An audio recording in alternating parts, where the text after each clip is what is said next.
పంచాంగంలో తిథులకు చాలా ప్రాముఖ్యత ఉంటుంది. ముఖ్యంగా ప్రతి మాసంలో ఏకాదశి తిథి వస్తుంది. ఇది కూడా 2 ఏకాదశులు వస్తాయి. ఏకాదశి తిథికి చాలా ప్రత్యేకత ఉంది.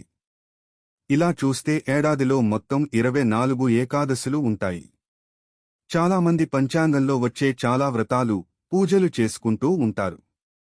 అయితే ఆ వ్రతాలు అన్ని చేసినా ఏకాదశి వ్రతం చేయకుంటే అసలు వ్రతాలు చేసిన ఫలితమే దక్కదట. ఇక ఏ వ్రతం చేసినా చేయకున్నా ఏకాదశి వ్రతం చేస్తే అన్ని వ్రతాలు చేసినంత ఫలితం, పుణ్యం దక్కుతుందట. అసలు వైకుంఠ ఏకాదశి ఎందుకంత ప్రాముఖ్యత సంతరించుకుంది? ఏకాదశి వ్రతం ఎవరు చేయాలి? ఎలా చేయాలి?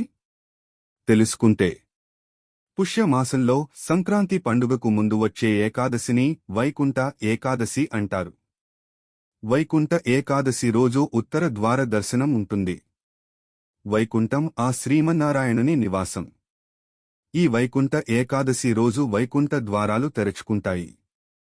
సంక్రాంతి పండుగతో ఉత్తరాయణం ప్రారంభం అవుతుంది.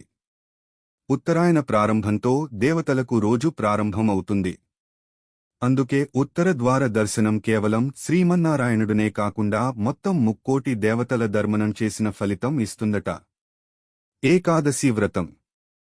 హిందూ పండుగలు, ప్రత్యేక రోజులలో చాలా మంది ఉపవాసం ఉండటం, వ్రతాలు, పూజలు చేయడం జరుగుతుంది. అయితే పురాణాల ప్రకారం ఉపవాసం అనేది నిర్దేశించినది కేవలం ఏకాదశి కోసం మాత్రమేనట. ఉపవాసం చెయ్యాలి. ఉపవాసం అంటే తిండి, నీరు తీసుకోకపోవడం కాదు. భగవంతుని చింతనలో గడపడం. దేవుడి పూజ, పారాయణ, దైవనామ స్మరణ, జపం ఇలా చేసుకోవడం.